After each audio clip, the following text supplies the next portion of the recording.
Well, I kind of thought I would be playing some music here, but I guess we're actually kind of good to go here. So, uh, I guess I kind of lied. There was no music. I'm sorry, guys. I apologize. Live the liar. I, fat one Live at to that. lie. Live to fib. All right, guys. Welcome to Dark After Dark podcast kind of thing here. So basically, this is all the stuff that I ran into. Actually, I guess I could play this. I guess since I have Dark with me, I guess if he wants to take a look at this, he could. If not, it's fine too. Let me just find my stuff.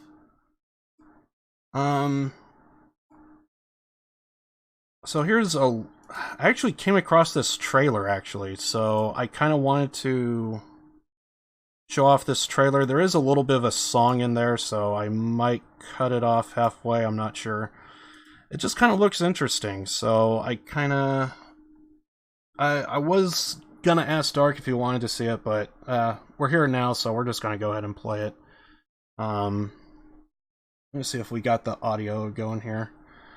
But it's apparently taxi simulator.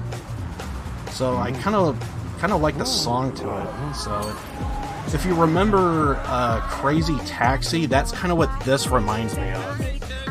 So it's just kind of weird, kind of wacky, kind of type of stuff. So I just thought it was an interesting trailer, and I don't know, it's just kind of different. So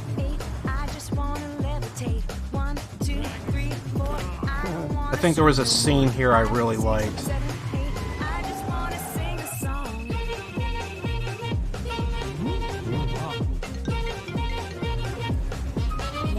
There it is.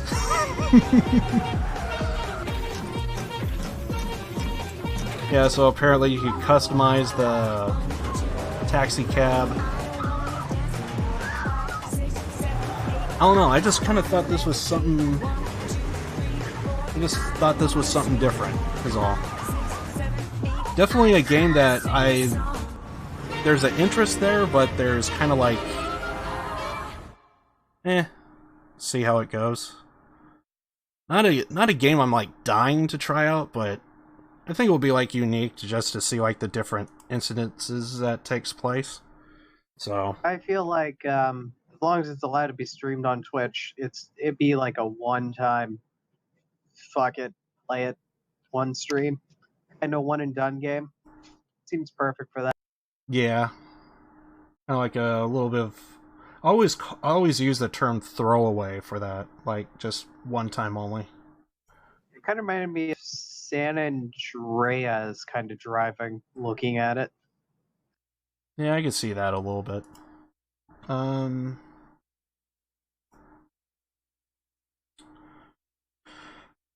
There was a little bit of an announcement that I was gonna bring up on the podcast, but I also kind of feel like since it is a rumor, probably don't really talk about it. But basically, Motorhead might be going into the Rock and Roll Hall of Fame. Motorhead, of course, is my favorite band of all time. They were a band that was formed in 1975, and it took until 2020 in order for them to get into the Hall of Fame. Normally, that's where I would kind of end the announcement, but what makes it kind of weird is two members of the last group, because there was people that was in the band that left and what have you, and two members that stuck with the band to the very end until Lemmy's passing, Phil Campbell and Mickey D, they're not going into the Hall of Fame, which makes it kind of weird because like they were in the band for like 20 plus years, and they're not going into the Hall of Fame. So, but that was something I thought was kind of weird. Like, so, I mean, I'm glad that it's happening, but at the same time, like, it just, so apparently, as it turns out, it may be the classic lineup of Fast Eddie Clark and I think his name is Phil Taylor. Those two are the ones that, and Lemmy, of course, are the ones that are going into the Hall of Fame, but apparently everyone else is not. And so I was kind of thinking, surely there's someone else that's in the Hall of Fame that probably, I don't know, was there for a coffee break and still got in. So it turns out that I thought I heard that Soundgarden is in the Hall of Fame, which Soundgarden is in the Hall of Fame before Motorhead is. So I kind of thought that was just a nani in of itself. But yeah, that's apparently Soundgarden. They had a member that was only in there for like 2 albums, and he's in the Hall of Fame. And yet, for these two guys that's been in Motorhead for 20 plus years, are not. I just kind of thought that was kind of funny that that was the case. So I kind of wanted to bring that up just simply because it's my favorite band, and the fact that they're going into the Hall of Fame, I'm happy for them, but it's kind of weird that 2 members that's been in there for years is not. So basically GTA Crazy Taxi. Yeah, that's yeah, for the trailer. Yeah, Taxi Simulator. That's basically what it is. I remember, I think Crazy Taxi was like a launch title, I believe, for PlayStation 2. I may have played it, but I don't remember too much of it, but yeah. So anyway, that was something that I was going to bring up. Also, I kind of didn't want to go too much into this, just simply because I'm not too big of a fan of Blizzard, but BlizzCon was pretty much last weekend, so 2 things came out of it. Apparently, Diablo 4 is confirmed, and I thought I heard Overwatch 2 is going to be a PvE game. So apparently there's... Yeah. So essentially what I've heard about Overwatch 2 is it's essentially just Overwatch. It's essentially they just took Overwatch and put PvE in. Is how, what from my understanding of. Yeah, apparently there was just going to be a new character and a slight engine update is apparently what was announced. I thought I heard there was something like if you get Overwatch 2, the new character is transferable to Overwatch 1. I thought is what I heard, but Yeah, because that's why they did make such a big change, because they wanted games to be compatible, which also means that they didn't also like make it different enough that there was really any need for the second one to take the route it did, which is disappointing. yeah.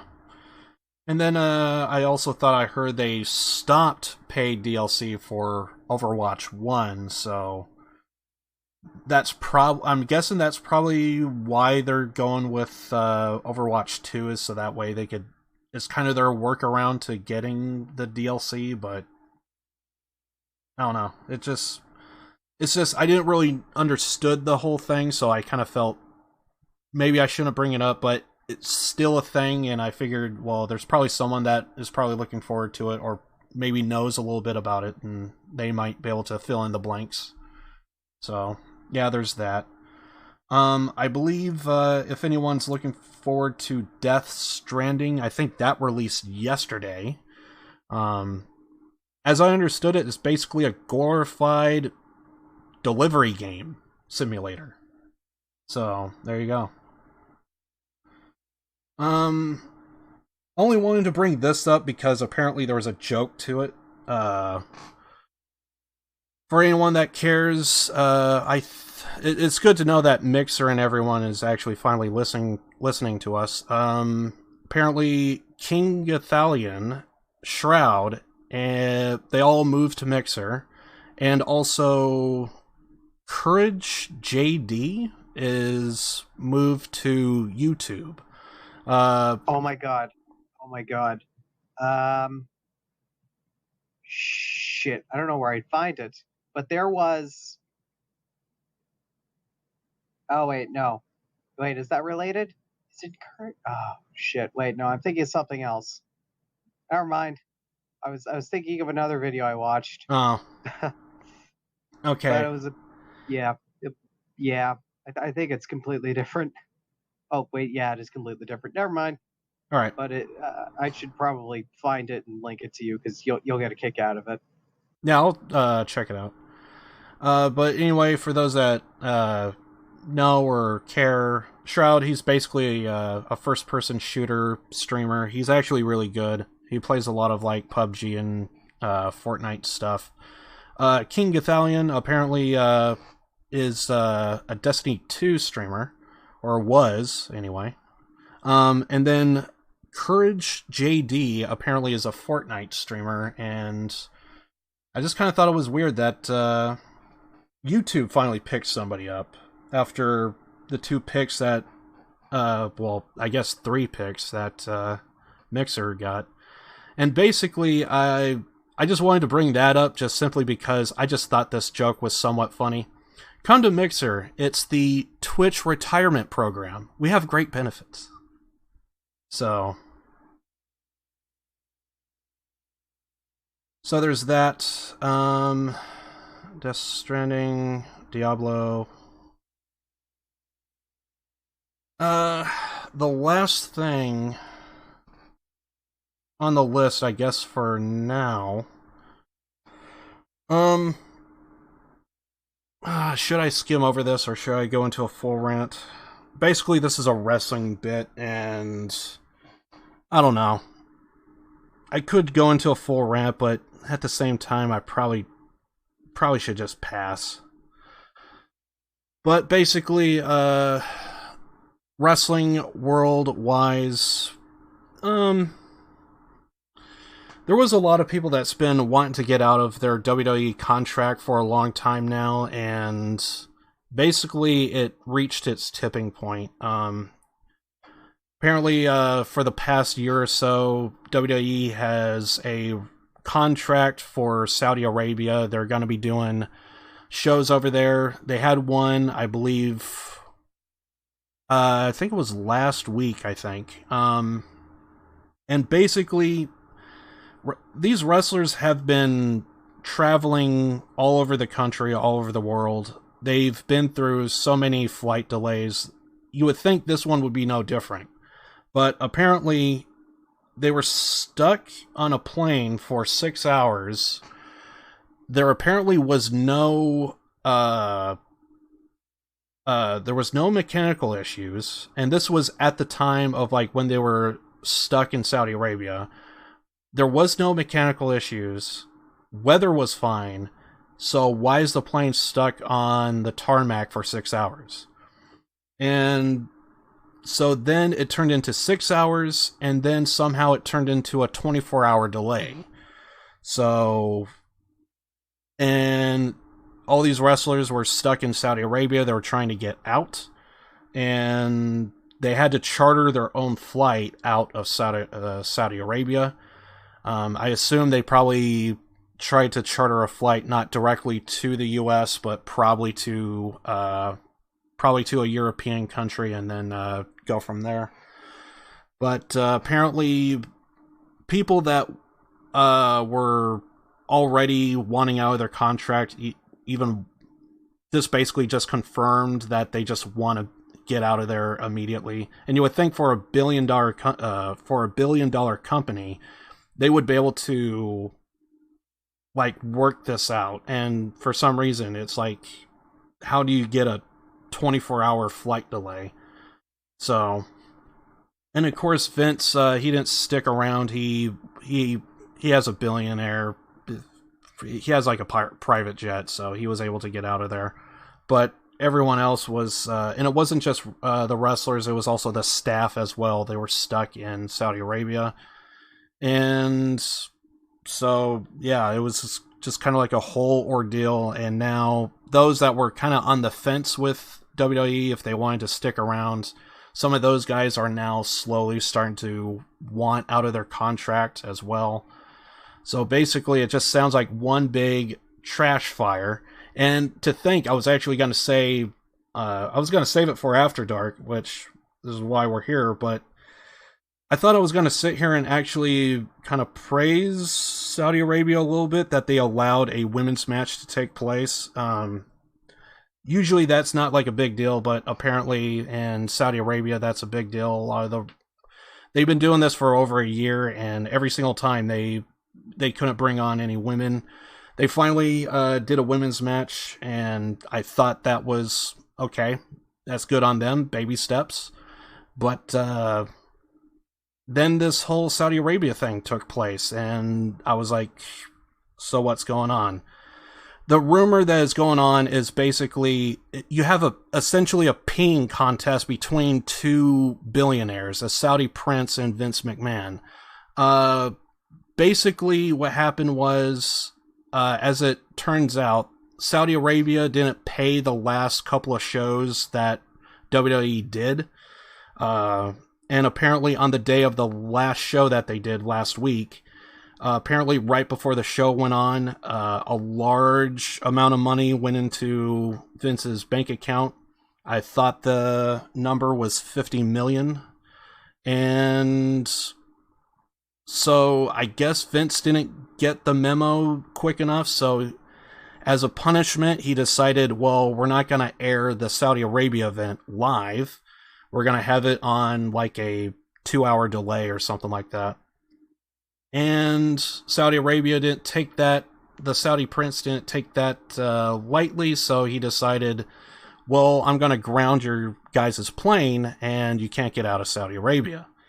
So that's allegedly what's happened, and so as a fan, I'm like kind of like concerned, but also at the same time, I just thought this was just one hell of a trash fire. I just kind of wanted to share, so.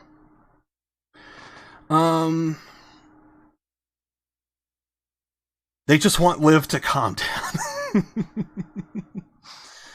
Yeah, more WWE problems. There you go. Gotta love companies always thinking about Dosh. It's always the money. It's always the money. The Saudi prince got a hissy fit, basically. That's basically what happened, so. Yeah, it's. Everyone in the wrestling community already has like their own take on WWE and their thoughts about the Saudi Arabia events. Already, none of them really want to watch the show, but if there's a trash fire, you do want to sit back and just watch it burn. This was a particular case to where it wasn't a burning issue that people were kicking back to relax with, but it was more of a concerning issue because, I mean, if some of these guys can't make it back to the U.S., like, that's obviously a big deal. Like, that's obviously really bad. And, so yeah, that was a whole thing that just kind of took place. I just thought that was weird. And there was some wrestlers saying that never again. They just went on Twitter and they just said never again because they were stuck in Saudi Arabia. I think the funny tweet I think I heard was stuck in Saudi Arabia, clap, clap, clap. Stuck in Saudi Arabia, clap, clap, clap. Kind of doing like a little bit of like a chant there. And I guess that's pretty much it that I wanted to go over. So the whole Saudi Arabia thing, Motorhead going into the Hall of Fame, a couple of people moved to the Twitch retirement home, and also couple of games from BlizzCon confirmed. Glad that nothing else happened in Saudi Arabia. Well, the jury's not out on that yet. I mean, we still don't know. But seriously though, I'm pretty sure everyone got out just fine. The other thing about that was, for some reason, Vince actually thought they could probably do a Friday show. I think Saudi Arabia took place on a Thursday.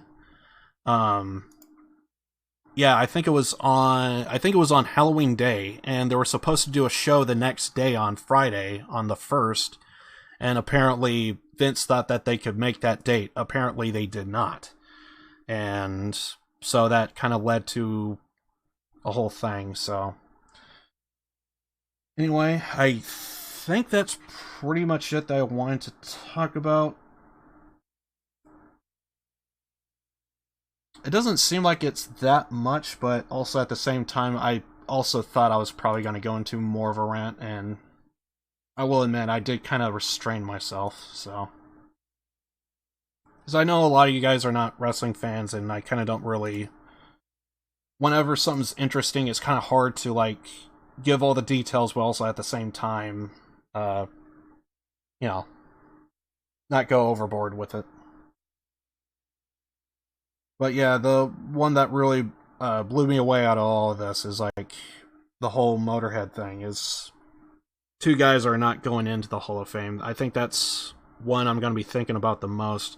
Apparently it's a rumor, but it's not confirmed, so... Now it's something else I should have probably pointed out, that it's not confirmed, that it's rumored. And I thought I heard that Lemmy actually gave, like, a jacket to the Rock and Roll Hall of Fame. I think it was, like, to a album that they did, and apparently it went missing, and because of that, Motorhead, well, Lemmy, never wanted to do business with the Rock and Roll Hall of Fame ever again. But I kind of feel it's got to be more than just a lost jacket, so... Overkill's paid DLC. Also, yeah, I did hear about that. That is technically also another thing that did also happen recently. I think it went live. I actually don't know when specifically it went live. But yeah, there was also the... Actually, I think I may need to close my Steam. It's just not wanting to open. But yeah, I think that was another thing that also happened. I'm trying to see if I could get the actual date of when...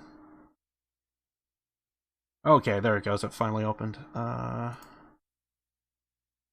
Let's see, where is my Payday 2? I still don't know if I'm gonna get that particular DLC. I think I'll wait for a sale and just get it then. It's kind of how I did most of the DLCs.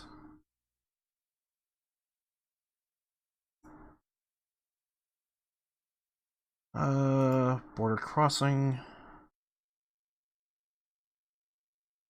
Oh, I thought that would tell me.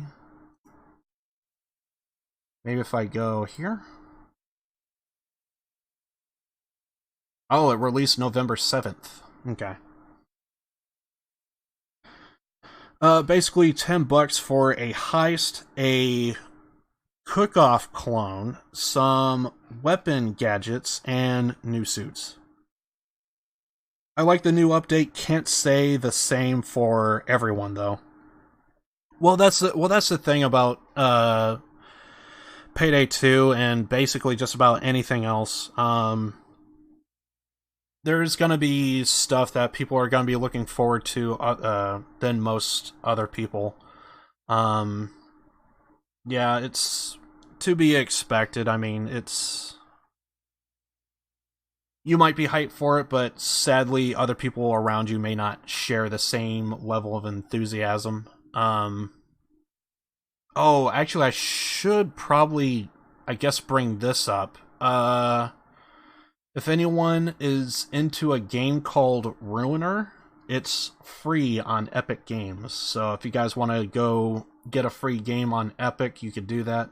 I was actually looking forward to Ruiner because it kind of comes off like a little bit like, I think Hotline Miami is kind of like a cyberpunk uh Hotline Miami kind of type of game. So I think that's free until November 14th if anyone wants to pick that up. So not worth the $10.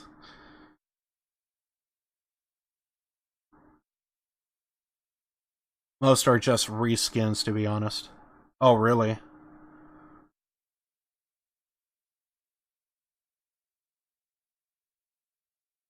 Cook-Off Clone.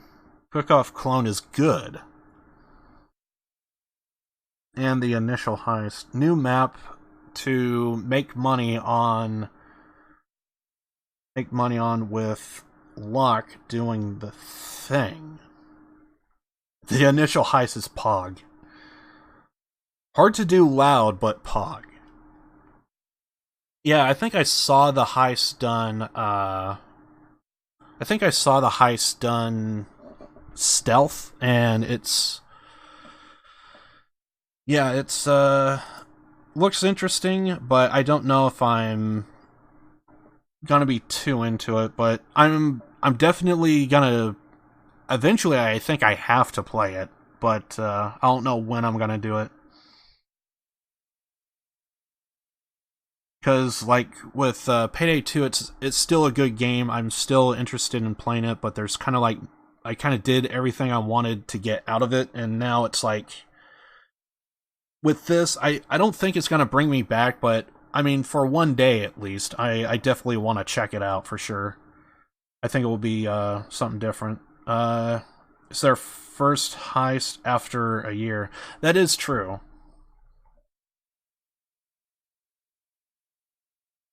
And basically, for the funds to this, is basically going to fund their.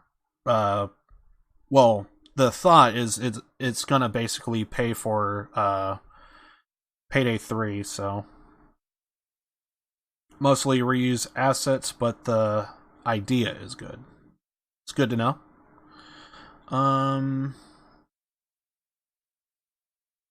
They need to fix some stuff. I guess I should actually be asking Team Foxy about this, just mainly because he would be someone that would have more insight.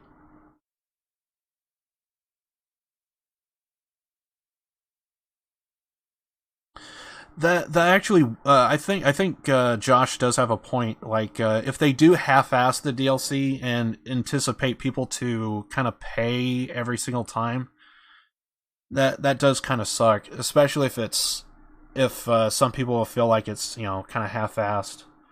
I could totally see that being a downer for some people. Because obviously you want the company to do well, and when they're not doing that good, I feel you there, totally.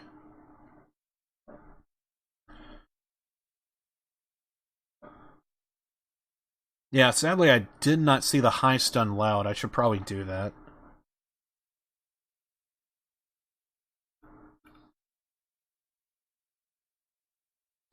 Yeah, when you have an achievement called the end and it still continues. I feel you there.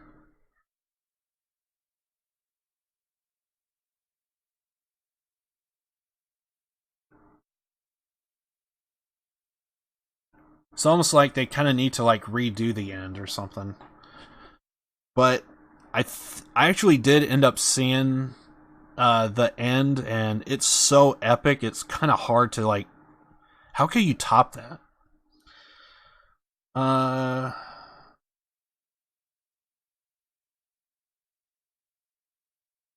5 times got nothing.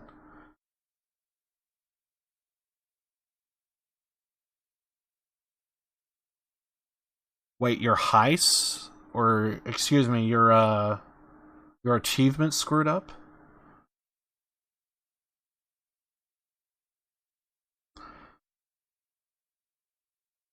The only way to do it is to mod Payday 2 and delete all Steam. Oh, okay, yeah. Yeah, and you would have to do the end over again. Yeah, that does kind of suck when you think about it.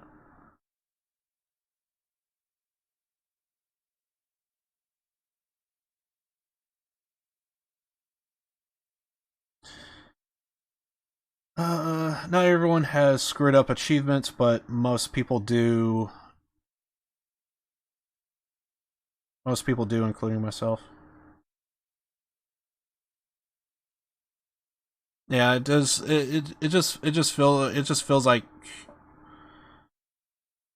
things just clearly was not planned out. Obviously, maybe they will fix them afterwards. We can only hope. We can only hope. But yeah, at some point, I think I will try out that DLC. I just don't know when. I definitely want to. I think I want to pick it up on a sale or something. I'm very hopeful that hopefully Overkill and Starbreeze could work everything out, and hopefully it would be a viable uh, product again. But sadly, I mean, it is what it is, you know. Because I don't think any of us really want to see Payday 3 or Payday 2 for that matter fail. I mean, we all want it to do well. Oh yeah, that's right. There's also GTFO, isn't there? I thought I saw some people actually playing the alpha. Actually, it definitely. I mean, to from what I've seen from it, it still comes off like a Payday clone to a degree, but it's definitely different. I seen how it done. At least in the raid that I seen, I think raid would be like the accurate way to describe it because like you're going through like this area and you have like different doors that you have to open. It seems like there's a little bit of like a team. Uh, you kind of need to interact with your team and like direct everyone. Hey, I think you need to go over here. I think you need to stand on a zone to trigger like a next stage kind of type of thing.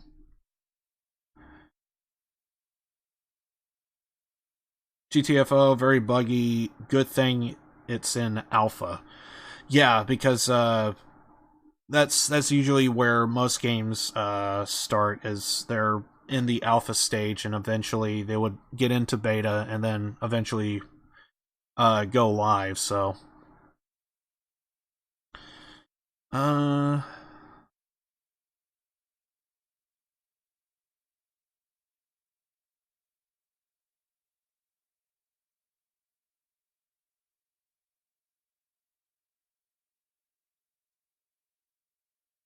I think I seen Crazy for Blood actually playing it. I wish he would stop by my stream sometime, so that way I can maybe talk to him about it.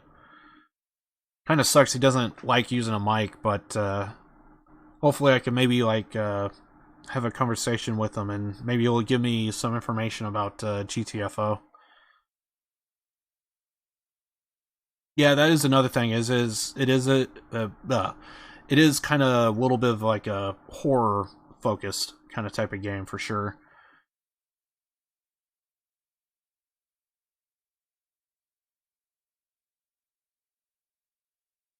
Yes, the gods themselves still have the music going, don't they?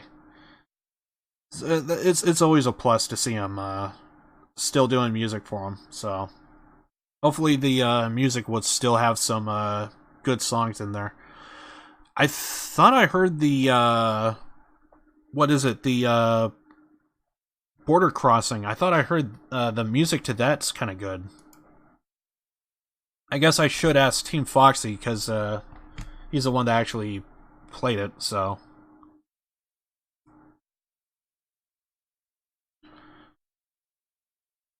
but yeah, I think that's pretty much it of news that I wanted to go over today.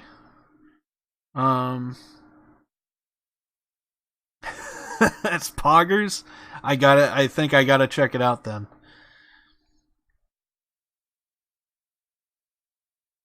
Border Crossing has good music. That's good to know. You could always rely on Payday to always have, or I guess Overkill to always have like good music. So, because there's definitely some songs. Whenever I hear them, my first thing that comes to mind is, oh, dude, I just want to mask up right now. Just want to mask up, get your Payday on, fellas. But yeah, I think that's pretty much it that I wanted to bring up. Oh, it's called Dirt and Dusk. I won't play it, but I'll at least search for it. Dirt and Dusk.